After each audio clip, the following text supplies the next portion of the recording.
ওই সময়টাতে আসলে এটা বিশ্বাস করাও কঠিন ছিল যে 5 তারিখের মধ্যেই হয়তো হয়ে যাবে।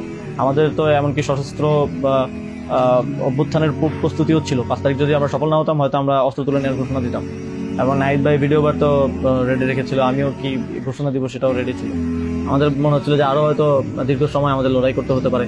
ইভেন সব ধরনের সম্ভাবনাই ছিল, এটা একটা গৃহযুদ্ধের দিকে যাওয়ার পরিস্থিতি হচ্ছিল ওই সময়টাতে। গণতান্ত্রিক তথাকথিত গণতান্ত্রিক পদ্ধতিতে কেউ যদি প্রতিবাদের ভাষা বেছে নেয়, রাজপথে নেমে পড়ে, হাতে ছোটখাটো অস্ত্র তুলে নেয়, ঠিক আছে, এবং নিজেও মারে এবং মারে এবং মরে, তো গণতান্ত্রিক পদ্ধতিতে আমরা তাদেরকে কখনো বলি না। কিন্তু এর যদি 10 ভাগের 1 ভাগও দাড়ি টুপিওয়ালা মানুষেরা করতেন, রাজপথে নেমে হালকা পাতলা কিছু অস্ত্র হাতে নিয়ে অন্যায়ের প্রতিবাদ করতেন এবং মারতেন এবং মরতেন, তখন দাড়ি টুপিওয়ালা মানুষদেরই এক শ্রেণী আবার ওই দাড়ি টুপিওয়ালাদেরকেই বলতেন